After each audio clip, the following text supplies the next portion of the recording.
नमस्कार दोस्तों, मैं सोनम जैन और आप सभी देख रहे हैं सोनम जैन की कहानियाँ। और आज की कहानी है कारा पति बे में रिश्ता भाग 2।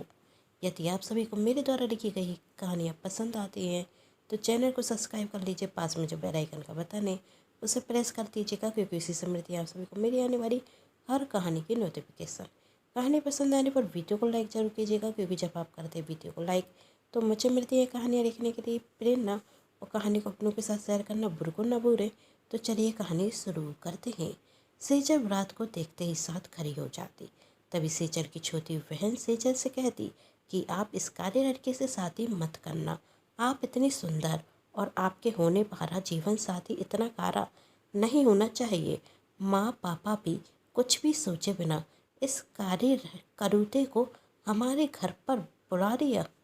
कभी विराट सेजल के माता पिता से नमस्ते कहता और सेजल से इशारे में हाय कहता। सेजल उसका जवाब मुस्कुराते हुए देती और तभी सेजल की माँ उससे बैठने के लिए कहती।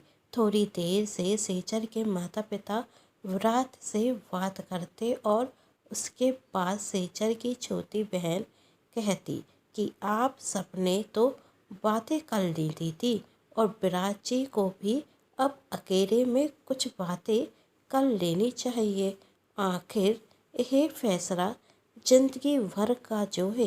सेजल की छोटी बहन का इस तरह बीच में बोलना भवानी जी को पसंद नहीं आता और वह कहती, वैसे तो शादी विवाह के मामले में बड़े लोग ही तय करते हैं, फिर भी सेजल विराट से कोई बात करना चाहती है तो इसमें हमें कोई परेशानी नहीं है। पर यह तो बात आपकी छोटी बेटी की जगह आप दोनों में से कोई कहता तो मुझे ज़्यादा अच्छा लगता। अभी बच्ची है, शादी विवाह के मामले में बोलना सही नहीं है। तभी सेजल की मम्मी कहती, बच्चे हैं, बचपने में कुछ भी कह देते हैं। वैसे हम इस रिश्ते से कोई बुराई नहीं है। तभी विराट ने कहा, पर मैं सेजल जी की मन की बात जानना चाहता हूँ। यदि हम कुछ समय के लिए बात करें तो मुझे नहीं लगता कि आप में से किसी को कोई परेशानी होगी। तब भवानी जी ने अपने बेटे की बात का समर्थन करते हुए कहा, हमें इससे क्या परेशानी होगी। सेजल के माता पिता भी तैयार थे। तभी सेजल अपनी दोनों छोटी बहनों के साथ अपने कमरे में जाती और उसकी दोनों बहनें उसे बहुत अच्छे से समझाती, दीदी आपको यह शादी करने की कोई ज़रूरत नहीं है। आप तो सीधा मना कर देना। आपने देखा ना उस लड़के का रंग कितना काला है। मैं तो कभी भी उसे अपना जीजा जी कहकर बुलाना नहीं चाहूँगी। सेजल कुछ कहती उसके पहले ही उसे विराट के आने की आहट होती और वह अपनी दोनों बहनों से वहाँ से जाने के लिए कहता। उसकी दोनों बहनें विराट को देखते और वहाँ से चली जाती। विराट अंदर आता। कुछ समय के लिए वह दोनों एक दूसरे को देखते। दोनों को समझ में नहीं आ रहा था कि बात की शुरुआत कहाँ से करें। सेजल मन में सोच रही थी, आखिर कैसे कहूँ मैं विराट जी से कि मैं ये शादी नहीं कर सकती, पर मुझे कहना तो होगा ही। कहीं ये मेरी बात का कोई गलत मतलब ना निकाल ले। इतने बड़े बिजनेसमैन है, इनका अपमान करना नहीं चाहती मैं, और मैं इनसे शादी भी नहीं कर सकती। और जब विराट सेजल को देखता तो उसे उसके हाव भाव से समझ में आ जाता कि वह ये शादी करना नहीं चाहती। और विराट सेजल से पूछता, आपको यदि शादी से कोई परेशानी है तो आप मुझसे खुलकर बात कर सकती हैं। मुझे आपके किसी भी बात का बुरा नहीं लगेगा। तब सेजल ने कहा, विराट जी, मैंने आपका बहुत नाम सुना है। आप बहुत बड़े बिजनेसमैन हैं और मुझे उम्मीद है जो भी लड़की आपसे शादी करेगी वही हमेशा खुश रहेगी। लेकिन कहते हुए सेजल रुक जाती। तभी विराट सेजल से पूछता, लेकिन क्या क्या आप मुझसे शादी करना नहीं चाहती? तब सेजल ने सिर हिलाकर हाँ में जवाब दिया और वही आगे कुछ कहती उसके पहले ही विराट ने कहा, वही तो मैं आपको देखकर ही समझ गया था कि आप मुझसे शादी करना नहीं चाहते। शायद फैमिली वालों की जोर जबरदस्ती के कारण आपको मुझे यहाँ पर बुलाना पड़ा, या शायद आपने पहले मुझे देखा नहीं होगा। खैर छोड़ो इन सब बातों को, हम बाहर जाकर अपना निर्णय बता देते हैं। जहाँ सेजल के पिता विराट के पिता से कह रहे थे, अरे भाई साहब, आप यह समोसे तो खाइए, मेरी बेटी ने अपने हाथों से बनाए हैं। तब विराट के पिता ने कहा, भाई साहब, आप पहले ही हमें बहुत खिला चुके हैं, अब पेट में जगह नहीं है कि कुछ खा सके। तब सेजल के पिता ने कहा, तो आपसे मैं जोर ज़बरदस्ती नहीं करूँगा, क्योंकि कुछ समय बाद मुझे आपको मीठा भी तो खिलाना होगा। बस दोनों बच्चे नीचे आ जाए, उसके बाद हम शादी की भी बात आगे बढ़ा देंगे। तभी भवानी जी ने कहा, शादी में मैं कोई जल्दी नहीं दिखाऊंगी। विराट हमारे घर का बेटा है, उसकी शादी धूमधाम से होगी। आखिरकार हमारे घर में बहू जो आएगी।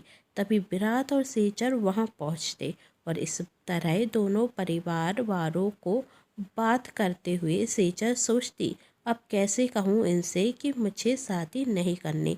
दोनों ही परिवार के दिल टूट जाएंगे, पर किसी की खुशी के लिए मैं ये शादी भी तो नहीं कर सकती।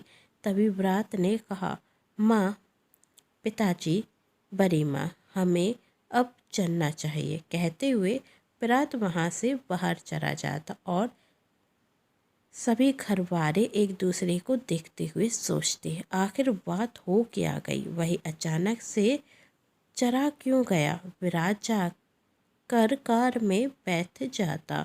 रोहित भी पीछे से आता और विराट के साथ जाने लगता और वही पूछता, आखिर क्या हुआ? तू इस तरह से क्यों आ गया? तूने कोई बात क्यों नहीं की? तब विराट ने कहा, अब बात करने के लिए कुछ बचा ही नहीं। वही लड़की मुझसे शादी करना नहीं चाहती। पर क्यों? रोहित ने पूछा। तब विराट ने कहा, क्यों का तो सवाल ही नहीं उठता है। तूने देखा नहीं वही कितनी सुंदर थी? उस जैसी सुंदर लड़की मुझ जैसे काले लड़के से शादी क्यों करेगी? यही बात उसने खुद कही है? रोहित ने पूछा। तब विराट कहता, नहीं, उसने तो नहीं कही, लेकिन जब उसकी दोनों बहनें कह रही थी तब मैंने सुन लिया था। चल छोड़ इन सब बातों को, वैसे भी मुझे भी अभी शादी नहीं करनी है, वो तो बड़ी माँ और घर वालों के कहने पर। मैं सेजल को देखने के लिए तैयार हुआ था। अभी मुझे अपने बिजनेस में और ध्यान देना होगा। तब रोहित कहता, वही लड़की तेरा अपमान कैसे कर सकती है? जानती नहीं कि तू कौन है? छोटी सी नौकरी है उसकी और तू इतना बड़ा बिजनेसमैन, और उसने तुझसे शादी करने के लिए मना कर दिया। देखना, बड़ी माँ उसे छोड़ेगी नहीं। थोड़ी समय में पूरे घर वाले हॉल में इकट्ठे होते और भवानी जी कहती, आखिर उस लड़की की इतनी औकात कि उसने मेरे बेटे से शादी करने के लिए मना किया। बहुत घमंड थे उसे अपनी 2 कौड़ी की नौकरी पर। अब मैं भी देखती हूँ कि उसे कंपनी में नौकरी कैसे कर पाती है। और अपने देवर विराट के पिता सतीश जी से कहती हैं, अभी के अभी पता कीजिए कि वह लड़की किस कंपनी में नौकरी करती है और उसे नौकरी से निकलवा दीजिए। मुंबई शहर में उसे कहीं नौकरी नहीं मिलनी चाहिए। मुंबई क्या, उसे तो पूरी दुनिया में कहीं नौकरी नहीं मिलनी चाहिए। तभी सतीश जी कहते हैं, भाभी अभी पता करता हूँ। तभी विराट ने कहा, रुकिए, आप सब क्या कह रहे हैं? और बड़ी माँ आप क्या कह रही हैं? आपने ही तो मुझे सिखाया है कभी भी किसी का अधिकार लिया नहीं जाता और कोई भी फैसला जोर जबरदस्ती से किया नहीं जाता। यदि उस लड़की को मैं पसंद नहीं तो हम उससे जोर जबरदस्ती शादी करने के लिए कह तो नहीं सकते ना। और यदि ना चाहती हुई उसने शादी करने के लिए हाँ कहती तो इससे क्या मैं बाद में खुश रहूँगा? और बड़ी माँ, मैं तो पहले भी कह चुका हूँ कि मुझे अभी शादी नहीं करनी। आप भी जानती हैं कि मैं शादी करना नहीं चाहता। तो शायद भगवान ने मेरी सुन ली और उन्होंने खुद ही शादी के लिए मना करवा दिया। तभी भवानी जी प्यार से कहती, अरे किस मिट्टी का बना है तू? उस लड़की ने तेरा इतना अपमान किया, फिर भी तू उसका पक्ष ले रहा है। और तू जानता है तेरे आगे वही कुछ भी नहीं। और क्या है उस लड़की में? रंग की सुंदर है बस, इस बात का घमंड है उसे। और उसकी सुंदरता तो धरी जाएगी, लेकिन मेरा बेटा तू तो हीरा है और सच्ची तो है। उस जैसी लड़की के लिए तुझ जैसा हीरा बना ही नहीं है। तुझसे तो वही लड़की शादी करेगी जो जौहरी होगी, और तुझ जैसे हीरे को कोई साधारण व्यक्ति लड़की पा ही नहीं सकती। देखना, तेरी होने वाली जीवन साथी बहुत जल्द तुझे मिलेगी। तभी विराट की चाची ऋतु कहती, सही तो है, वैसे भी उस लड़की में क्या अच्छा था? उसकी नाक नहीं देखी थी, कितनी लंबी थी। मुझे तो देखते ही साथ पसंद नहीं आई। वह तो बड़ी भाभी के आगे मैंने कुछ बोला नहीं। अरे मेरे बेटे विराट के आगे वही थी ही क्या? और उस मित्र फैमिली की लड़की की क्या औकात कि वह हमारे घर की बहू बने। तभी रोहित कहता, सुंदर और वह लड़की बिल्कुल भी नहीं।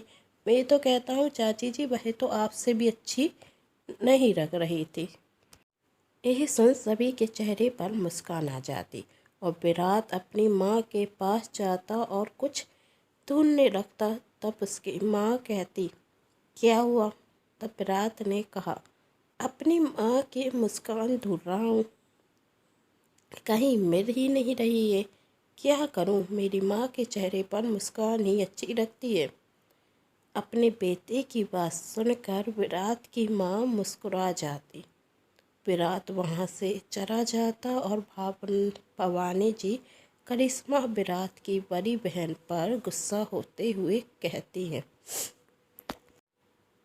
तू तो कह रही थी वही लड़की बहुत संस्कारी है, इस घर में बहू बनकर आएगी तो इस घर में खुशियाँ बनी रहेंगी। पर कैसी लड़की थी वह? घर पर बुलाकर हमारा अपमान कर दिया। अरे हमसे मिलने के लिए लोग तरसते हैं और उस दो कौड़ी की लड़की ने मेरे बेटे को रिजेक्ट कर दिया। इसलिए मैं कहती हूँ कि रिश्ता बराबरी में होना चाहिए। अब मैं अपने बेटे के लिए खुद लड़की ढूंढूंगी और ऐसी लड़की को अपने घर में लाऊंगी जो मेरे बेटे के लिए परफेक्ट होगी। जहाँ विराट के घर ये सब चर्चाएं हो रही थी, वहीं दूसरी तरफ सेजर के घर पर भी उसकी माँ सेजर पर गुस्सा होते हुए कहती, आखिर क्या बुराई थी इस रिश्ते में जो तूने मना कर दिया? तभी सेजर की छोटी बहन बीच में ही बोलती, दीदी ने कुछ भी गलत नहीं कहा। आखिर उस जैसे काले लड़के से दीदी कैसे शादी करती? देखा नहीं था आप सभी ने कितना कारा था वह लड़का? आगे की कहानी अगले भाग में देखिएगा, जिसके लिए कर लीजिए चैनल को सब्सक्राइब, क्योंकि जब भी मैं लेकर आऊँ कहानी का अगला भाग तो आप सभी को पता चल सके। तो मिलते हैं कहानी के अगले भाग में। कहानी पसंद आने पर चैनल को सब्सक्राइब, वीडियो को लाइक एंड शेयर जरूर कीजिएगा। Thanks for watching.